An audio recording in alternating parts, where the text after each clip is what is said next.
Since its founding in 1999, World in Watertown has sponsored a number of human rights related programs and initiatives, namely the Martin Luther King Day Unity Breakfast that takes place every January. Now there is a new leadership team for World in Watertown led by Jin Peng, the new chair of the World in Watertown Board of Directors. You may recognize Jin from the 2023 broadcast of the Unity Breakfast that happened less than a month ago, where he presented the annual Unity Award to the organizers of Race Reels. He also spoke during a very important meeting that happened earlier this week that we'll get to in just a few moments. Shin, thanks so much for joining us. Happy to have you on our show for the first time. I'd like to kind of take a moment to give yourself an opportunity to introduce yourself to our viewers and talk a little bit about how you got involved in World in Watertown. Sure. Thanks for having me here, Dan. In 2021, after the Atlanta shooting, I was just very, very sad and angry. So I said I'm going to Watertown Square and just to have a memorial for all these victims of the shooting. And somehow the words got out, and I showed up at Watertown Square, and it's just like 50 people that I've never met ever in my life before that showed up to support. So I created this Facebook group called Asians in Solidarity. When someone that showed up at that rally put me into this working group of Human Rights Commission, which was 2021.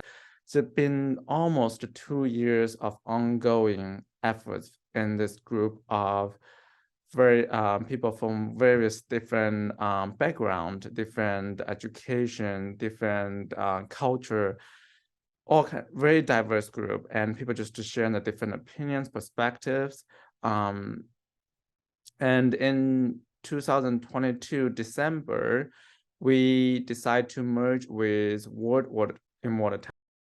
If you were to kind of consolidate what World in Watertown does, what would you say is the overall mission of World in Watertown, and how does the group go about doing that?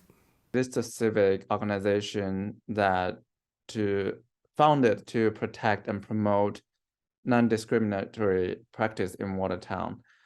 So started from that single mission, it's been more than 20 years. They expanded the mission a lot to like create and support local educational programs and initiatives to catch up with the growing diversity in this town and bring together members of a community to celebrate our social cultural differences and advocate for fair and equal treatment for all. I was given a pamphlet of projects that they've done. Boy, so many projects specific projects they've done through the more than 20 years. I think that's what the new leadership would like to carry on in the future, keep coming up with new ideas, new projects based on, the town is constant shifting, constant changing. The residents here is constant changing. So we're always gonna have new projects to work on. But the mission will never change. It is to protect and promote non-discriminatory practice in Watertown. And from that common purpose, we'll come up with all kind of specific projects. Who's on this new board of directors? People might recognize, a few of them. There's a city councilor, a local educator, someone who's on the Unity Breakfast Planning Committee. So can you talk a little bit about who's on the board of directors now? Sure. Right now we have 6 board members: me, Bevan Croft, Ben Jeremy, Rachel Kay, Sarah Zellen, Nicole Gardner. So Ben Croft is the original leader of this Human Rights Commission working group. She had so much experiences of working with human rights commissions. Then we also have Ben Jeremy. Some of you probably already heard of his name, that one of the key character for Unity Breakfast in Watertown.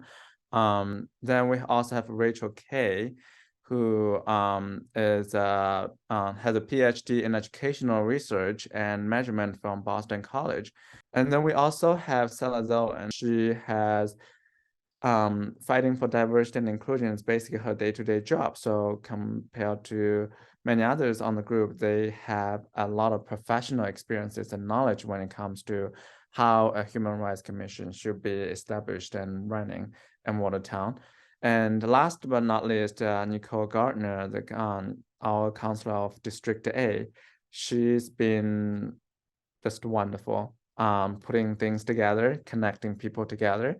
And she was the original treasurer of Ward in Watertown, and she is staying as the treasurer of Ward in Watertown. Now I want to move on to something that you touched on a little earlier, Human Rights Commission. This past Tuesday night, you spoke very eloquently during the City Council's subcommittee on rules and ordinances in their first meeting about establishing Watertown's first Human Rights Commission. What do you view as the role of the Human Rights Commission, and what contributions did you and other members of World in Watertown make to help the City Council draft this ordinance to establish a Human Rights Commission?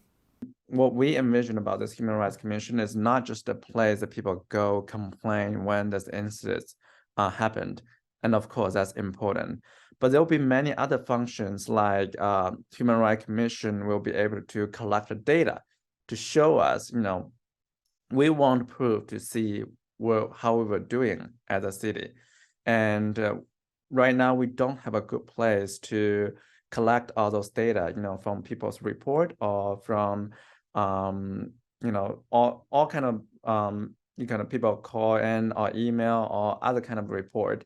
It can show us how we're doing regarding creating a welcoming environment for everybody. Is getting better, it's getting worse, nobody knows. The most important part of this Human Rights Commission, I think the working group agreed on, is the outreaching educational programs.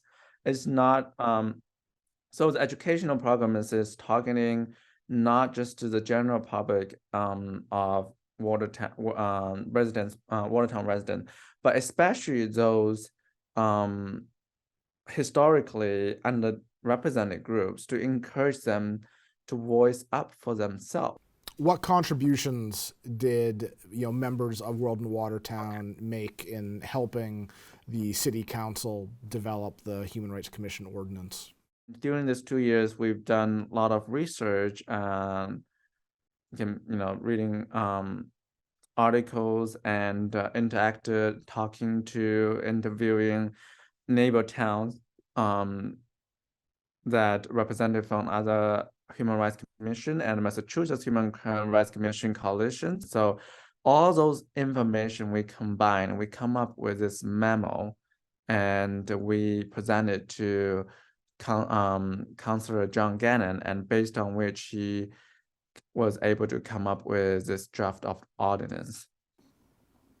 Excellent. Shinpeng, thanks so much for joining us, and we wish you best of luck as the new chair of World in Watertown, and we look forward to seeing all the great work that you and your colleagues on the board and your members will do. So thanks so much for joining us.